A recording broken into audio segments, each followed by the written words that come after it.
Welcome to the Online Success Journey podcast, your opportunity to discover and learn from entrepreneurs like yourself. This is not your typical podcast, but a place where you can get the real story and find out how real people encounter speed bumps and detours, but journey through to find success. Now here's your host for the Online Success Journey podcast, Patience. Hello everyone and welcome to Online Success Journey. This is episode 221. Are you ready to join the clan?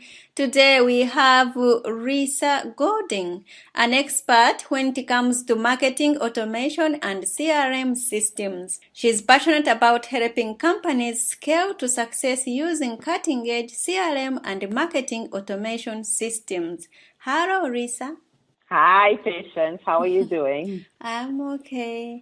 I know the clan here is anxious to hear your story, so let's get started with the basics. Can you tell my clan about your background, about what you did before you went on online business? Yeah, so what happened was that I actually began marketing because I moved countries. Similar to you, I saw that you're from Uganda. Mm-hmm. So basically what happened, I'm from the Caribbean as well, Trinidad and Tobago. And 12 years ago, I decided to move to Israel. So when I moved to Israel, I could not speak the language. I didn't speak Hebrew. So I thought, what else can I do? I should probably leverage my English. So I got into marketing, using my background. And from there, I really fell in love with marketing automation, and I specialized in a certain platform called HubSpot. So for the last 7 to 8 years, I've been doing HubSpot, implementing HubSpot as a CRM and a marketing automation platform for businesses. And this is what I've been doing since. So as we said before we got on this call, my goal is to help businesses no longer work on Excel and migrate to using CRM systems. Wow. But originally you went to Israel for a vacation. So what made you stay? Exactly. Well, what do we women ever do? Usually we meet some charming young man who, sweeps us off our feet, promises us the world, and then we say, okay, let's try it, right? So I got married to an Israeli, basically. So this is why I stayed. In 2 weeks? Wow. He was really charming. I knew him from before, so this is why I came to visit. We got married like a year later, but the point was, I came, I love the country, I love the people. So this is why I really stayed. So he was just a secondary reason, but yeah, everything else fell into place for me to stay. Thank you for sharing. What is the most dangerous belief an online entrepreneur can have? Well, I think, one of the most dangerous things is probably, when you're trying to set up such systems, is probably just, figuring out what to do first, Some people get confused by, where they should begin, and they try to do too much at the same time. So one of my goals and one of my practices is really to help them sort what should be done first and what kind of things they need to basically migrate to CRM, or even to basically understand how to do best in a CRM. So don't have a fear of the technology so much, but, try to understand your business processes so you would know what to do better in. Why do you do what you do? Well, honestly, Patience, first of all, it's like I'm very passionate about what I do. I love what I do. I actually don't feel it's like work. I can do this all day and all night. Like I said to you, it's 9 p.m. I'm still in my office. I've been here since 7, but I can't go home. I just love exactly what I do. So, I can do this for hours on end. And one of the things I love about my business is that I get to help entrepreneurs like myself. So I often meet many other entrepreneurs who have great ideas, know they can scale their businesses, but just have the wrong processes in place to help them reach their goals. So just being able to help them unravel this mystery of how to reach a customer is actually one of my passions. So it really doesn't feel like work anymore. Let's put man aside. How do you know you are successful? Well, when I see, listen, if you ever were like a fly on a wall watching me deal with my customers, just seeing the smile on their face at the end of my projects from the time when I began is success for me, because oftentimes, when I first go in to talk about a CRM, people get very hesitant because they have a lot of pushbacks. They first think it's going to be super expensive, or they think, it's going to be a lot of work. How are they going to maintain it? They don't know the technology. So during my engagements, I tend to put a lot of those fears to rest and not really get people feeling so disappointed or rather, disengaged with the process. So I try to make it very easy for them. I try to take on most of the work upon myself and my team so they don't get into the nitty-gritty of really setting it up, but they enjoy the results and the fruits of the labor at the end when they can see how much more efficient their business processes and their business on the whole is running. So this is how, I know I'm successful and I really see the success of my work at the end of the day. Can anyone be an entrepreneur, or are some people more cut out for it than others? If anyone can be an entrepreneur, actually, I must tell you, after this journey, I have to confess that if anyone told me this is what it would be like, I don't think I would do it. So I don't think anyone can be an entrepreneur because it takes a certain level of grit, let's call it that. And it takes a certain level of persistence and, sacrifice and so many things that nobody plans and nobody prepares you for, basically. So if you really want to be an entrepreneur, you have to really be willing to go to ground zero with yourself because it's a very humbling experience, Most of us get caught up in the success stories of entrepreneurs. So we look at people like Mark Zuckerberg, and, we see how many billions they have, and we look at, Bill Gates and everybody, and we say, wow, we want to be just like them. But unfortunately, we just see one side of their journey oftentimes. We see the success. This is what the news and everybody portrays to us. And we don't often get into the nitty-gritty of their struggles and what they had to do to get where they were today. So I spend a lot of my time now reading the bios and, just following a lot of these people online to see not just the success stories, but how they got through the hard times. Because oftentimes this is where I find myself getting stuck, that there are days when it does get tough. As much as I love what I do, I don't always like the business side of what I do. There's always a difference between working in your business and working on your business. I often like working in my business and not on my business. So having to deal with things like the tax authorities and the IRS and all these people and, getting into administrative stuff about my business really gets strenuous for me. But fortunately, my business partner takes away a lot of that from me, so I don't have to deal with it.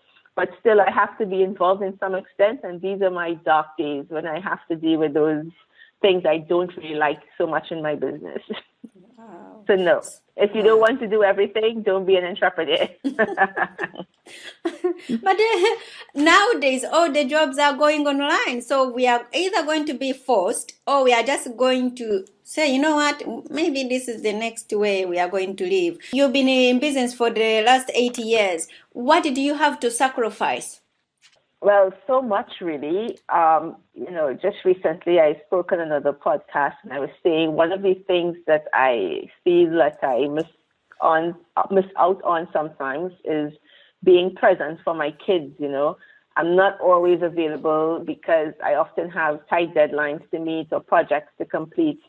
So just not always feeling my presence and not having the time to spend with my kids as I would like could sometimes make me feel a bit guilty. But one of the things I have to be grateful for is that their fathers are very involved in their lives. So it's not like, I have basically babysitters, growing them up. They are with their fathers. At least they have one parent. So, but still, I do feel like I miss out on some things because I can't often make a lot of the activities they do. Because of my travel as well, I'm always, in and out as well in business meetings, and I work late hours. So this is one big sacrifice I made. Also, I think, building a business in the first few years, you often don't make any kind of money. So you sort of, sacrifice your lifestyle, you sacrifice, the things you want to do. And it could still take long. I'm still not Mark Zuckerberg. I'm not the millionaire yet. But, I can see in times to come, in a few short years, I will achieve the success that I would like to achieve. But, in the beginning, it's a long road of sacrifice and realizing that you have to dig deeper into your why and realize that you're not in business oftentimes just to make money, because if this is your reason, then you will surely give up very soon, and you will surely lose your zeal and your zest to do what you're doing. So I think one of the best things is to get associated with your why and know what you're doing, why you're doing what you're doing. What have you learned from business as a whole? Oh, first of all, there's so much. I think I've learned that I'm stronger than I think I am. I often used to say to myself that I'm not a salesperson because I don't like selling. But I've learned how to be a salesperson. So one of the things that I've seen is my ability to just adjust and really take the hard road and figure it out. But I also learned on the other side about people, what it is they're looking for, what it is they need out of an interaction with you and a transaction with you. Sometimes we always think we are selling what we think we're selling, but it's often more than that, Steve Jobs does it the best when he explains, I'm not selling an iPhone, I'm selling your experience, I'm selling your photos, I'm selling you music in your pocket. And this is exactly how we have to think more about our businesses. And this is something I had to learn. I'm not selling HubSpot, I'm not selling a CRM, I'm selling people, their time, getting their time back. I'm selling the opportunity to be more efficient. I'm selling, other soft skills that aren't always easily identified, but it is something we definitely have to recognize and appreciate when we do these interactions with customers. In your businesses, do you have a coach or a mentor? Oh, yes, a coach. Yes, I do have a coach and a mentor. Yes, I do. I work very closely with an agency coach called Claudia Higgins from the Grow It Group. So she definitely helps. And I also have personal coaches along the way that assist me. So, yes, I do invest in that because it's something that I think is absolutely necessary to grow myself and my business to where I want. What is the most valuable thing your mentor has told you? Actually, I met my personal mentor the other day, who's also another businessman. And he said to me, the minute you are the one working in your business, you don't really have a business. You have a glorified job. So you have to remember that if you want to really be an entrepreneur, you have to get out of your business. You cannot be the one working in your business and doing the projects. Your goal is to really scale your business and see how you can grow your business and not work from project to project. So this is something that I've still been struggling with and working on because, sometimes as entrepreneurs, we get attached to our projects, our babies, and we don't often want to let it go, even though we have a team around us who can do it. We sometimes still feel we must do it. And, this is something I'm learning slowly but surely to let go of and give my team more credit and more what you would call bandwidth to actually do the work that is needed to be done. Tell us the value of using HubSpot for lead generation and scaling sales growth. Yeah, so basically, HubSpot, as I mentioned initially, it's an all-in-one platform that really allows you to do both marketing, sales, and service, which is unlike any other platform. Most platforms give you one or the other. They don't always give you all three. What you can use HubSpot for mostly is, first of all, just think about how, if you're a business owner, entrepreneur, how it is you're collecting your contacts today.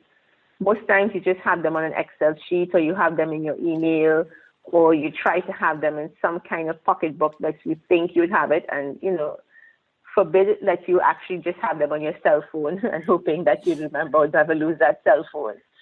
So the CRM is one thing that is free in HubSpot, first of all. So you can always go to HubSpot.com and sign up and just begin putting your contacts there. let that begin to be what is known as your own little diary where you're keeping all your contact information. But eventually it does more than that. It helps you to track your interactions and how your prospects and your contacts are interacting with you online. As you mentioned, this is an online business, and this is talking about how people should grow their online businesses. And HubSpot is ideal for that because you actually have content online. You have things you're selling online, and you want to know which pages people are visiting, which product they're interested in, which services they're mostly interested in, which content they're downloading, which blogs they're reading. So HubSpot allows you the opportunity to track all of this, and all of this is still free. Once you once you have the free CRM, you could connect your website to HubSpot, and it begins to actually track all the interactions your contacts are having on your site or any online activities. So this is really the value it brings to you because it gives you more visibility. So you know how to interact with your customers at a very appropriate time and engage with them at a time that is more relevant and not just bombard them with unnecessary emails or spam them, as you would say in online world, with unnecessary content. You give people what's relevant when it's relevant to them. So how do you make sure that your sales team really have enough time to sell your product? How do you put that together? Well, first of all, again, using a tool like HubSpot, it has a lot of administrative features that it takes away from the sales team. So there are lots of tools that are built into the platform that once you connect one time, it allows the sales teams to work more fluidly and efficiently. So for example, you can actually connect your Gmail inbox to HubSpot, which means every email that the sales teams are sending are automatically logged under the contacts in HubSpot. So you no longer have to wait for an update about what happened to that lead and when did you speak to him or when did you last contact him. So it takes away the ability for the managers to micromanage and you as the entrepreneur to know that your sales teams are actually working, because you can go straight to the system and you can see how many emails they made, how many calls they made, how many meetings they booked, because everything is captured in HubSpot because they have all those tools. They have a calling tool that you could connect your phone line to, so you can record the calls and have them under the contacts in HubSpot. There is a meetings tool, so you can book meetings with contacts which are directly connected to your calendar, and it comes into HubSpot. So there are lots of these little things that help you to take away, because salespeople hate to do summary of anything. So it helps take away all of that. You even have a business scanner too. So if you want to scan your business card, you could just scan a business card and it uploads the content of the card into the system for you. So you no longer have to walk around with people's business cards. The minute you get it, you can scan it, have it in your system, and that's enough for you. So there are lots of these little tools that really help the salespeople understand what they need to do, and as well give them more time to sell instead of just doing administrative work. Wow. Is this easier for beginners? Yes, it is. It's a very intuitive tool, I believe. I often go in to train teams how to use it. Mm-hmm. But if someone is not like tech afraid, there are some people still that technology is not their favorite thing. But HubSpot is like an iPhone, I honestly say to people. Just like when you buy an iPhone, do you have to really read the manual to know what to do? No, it becomes quite intuitive for you to figure out what you need to do from the minute you turn on the phone, because certain things are activated automatically. So HubSpot is becoming more and more like an out-of-the-box tool that allows you to do less integration and less setup for yourself. But of course, this is a business tool, so there are limitations, unlike an iPhone, which is more for personal use. So there are limitations, and there are certain things you're required to set up. But a simple thing like integrating your website to HubSpot or doing any of those types of technical things really doesn't require you to know any kind of coding or anything. All you see is little boxes that pop up, just click next, just click next, just click next. And by the time you're done, it's all done for you, and you don't even know what the system did, but you know it's connected.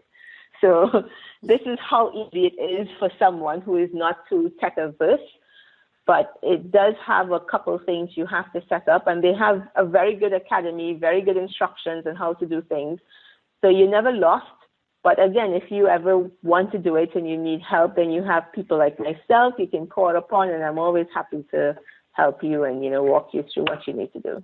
Wow, you make it sound very easy. It is Wow. patience. That's why nobody should be on Excel still.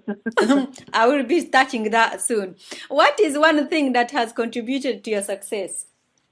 Wow, patience. One thing, there's so many things. So for one thing that I think has contributed to my success is understanding that no is not an option. Failure basically is not an option. I don't have a plan B. This is my plan A. This is what I love doing. This is what I need to do. So for me, it's like I just operate no matter how low I get or how dissonance I might feel. It's not an option to give up. It's not an option to fail. So I always find a way out of difficult situations, and I always find a way to make tomorrow better than today was. So I think having this type of attitude helps. But of course, I must say that, having resources like podcasts like yours and many others that I listen to all the time also definitely helps, because knowing that I'm not alone in this journey and there are many other people doing what I'm doing actually gives me that support system, even if it's a virtual system and I don't really speak or interact with the people, but just listening to other people's stories and seeing how other people get over their hurdles has been a major, major inspiration for me and helping me go on each day. What is one thing no one knows about you? But I'm pretty much an open book. So listen, when I go into my business interactions, I am very much, I don't operate in a way of hiding things from my customers and stuff. So I'm very much an open book. I think a lot of times my customers are probably, fascinated by my story and by me, because in Israel, I'm probably the only Black woman that owns an agency or owns any kind of real business here. That is So then that's a secret no one knew. You're the only Black person walking on the street. Exactly.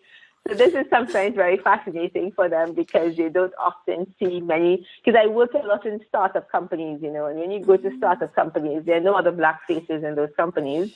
Okay. So I'm always a star attraction to them, because sometimes they speak to me on the phone, but they didn't realize who was coming to them. So then they're a bit shocked, so this is often sometimes a very interesting period when I visit clients. But by now, more and more people are getting to know who I am in the market. So it's not so much a culture shock anymore, but still, you can see it on their faces still sometimes.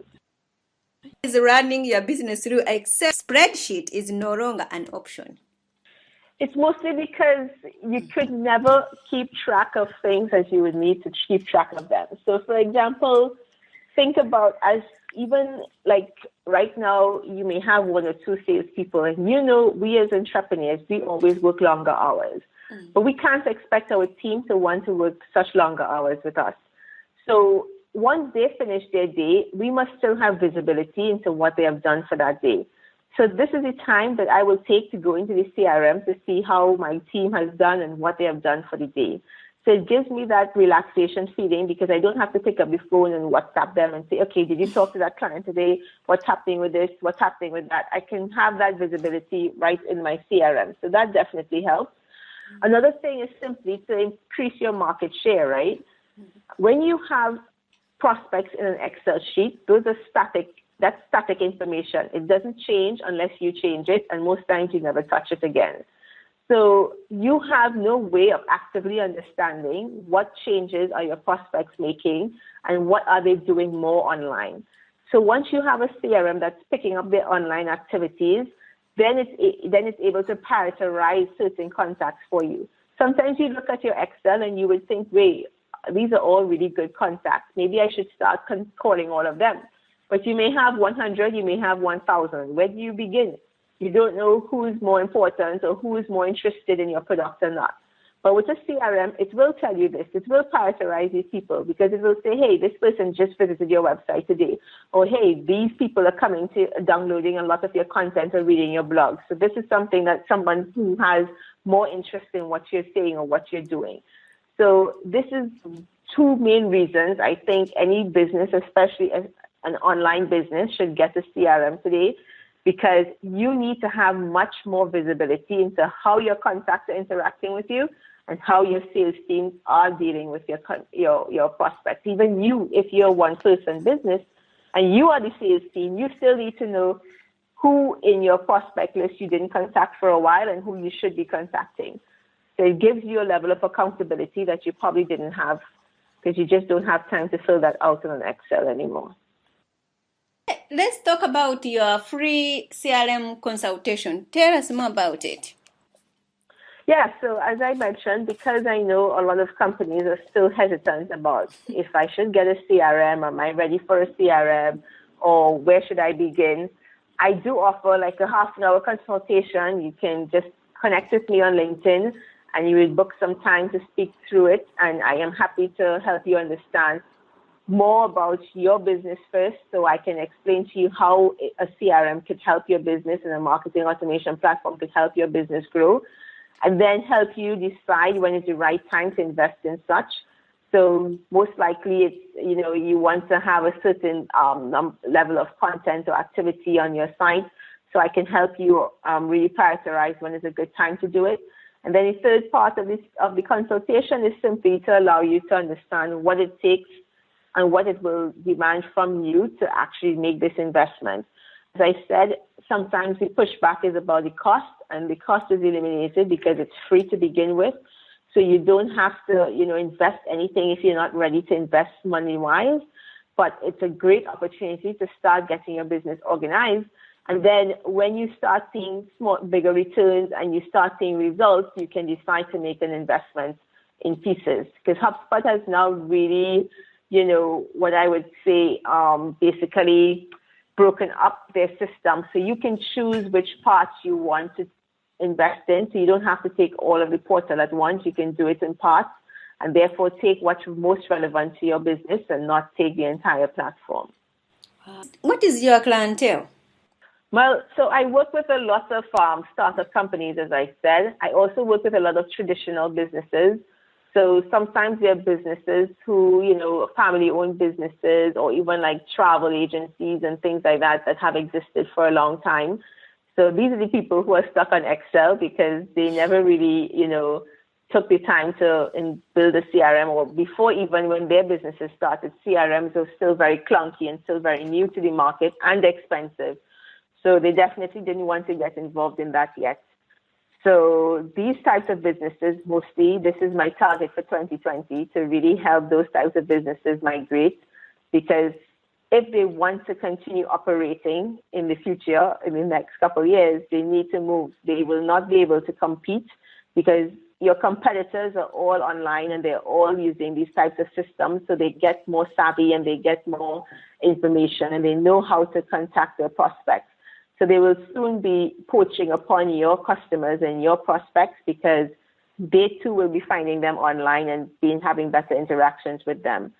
So a CRM is really about improving customer experience, and this is what every customer wants. So if you don't make the move to invest in something like this, it's only a matter of time before your competition takes you over. So this is really my goal, to help businesses understand that and to get them on board. Wow. Okay, where can we find your product and how can we connect with you? Yeah, so as I mentioned before, LinkedIn is the easiest place to find me. You can just look for Resa, R-E-S-A, as in Apple, Gooding, and just send me a connection request. I'm always accepting them. I don't ever refuse anyone. I like to see my numbers go up, so you can connect with me there, send me a message. But you can visit our website, www.cacao, which is C-A-C-A-O, cacaomedia.co, not .com. There are no more .com addresses. So my address is www.cacaomedia.co. And you can see our services there and what we do as well. And if you go to the HubSpot partner page as well, you can find us there as well, Cacao Media. You can see us under there. So, Clan, there will be more from Resa in a moment. If you are listening on one of the many podcasting platforms rather than my website and you are encouraged by Resa's journey, go to onlinesuccessjourney.com for a bonus portion of the interview. The Online Success Journey is a wonderful membership community built for people searching for the path to success. We are one big clan and you can be part of this community for free. Once you have joined the clan, click on part 2 of Resa's journey or over 200 plus other journeys that are available and learn how you can find the right path for your own online success journey. That's a wrap, clan. Remember, success is a journey, patience and grace. This is not the end of the journey. We hope you've enjoyed listening to part 1 and want to be sure you know there is a second part to this and every journey podcast at onlinesuccessjourney.com, filled with even more success tips, uplifting stories, and even a bit of fun. There are dozens of episodes only available to the members of the Online Success Journey clan. Check out the website and click on Join the Clan for more information. Patience would like to thank you for listening to this podcast, and she has a free audio gift for you at her website. Go to onlinesuccessjourney.com for instant access to this gift. Of course, you know that listening to the journeys of others helps each of us chart our own path. So make sure you're subscribed to be notified as each new interview is posted. There are so many ways to stay connected to the online success journey and to listen in. And if you're enjoying the podcast, we appreciate your help in telling others. One of the best ways to share the benefit you get is to rate and review it at Stitcher and other sites by clicking the stars or completing the ratings form, by clicking thumbs up and leaving a comment on YouTube, or liking and sharing the podcast on social media. To review the podcast within iTunes, simply open iTunes to the podcast, click on Ratings and Reviews, then write a review. On behalf of Patience, and until next time, thanks once more for listening. It is our hope that this podcast will guide you on your own online success journey.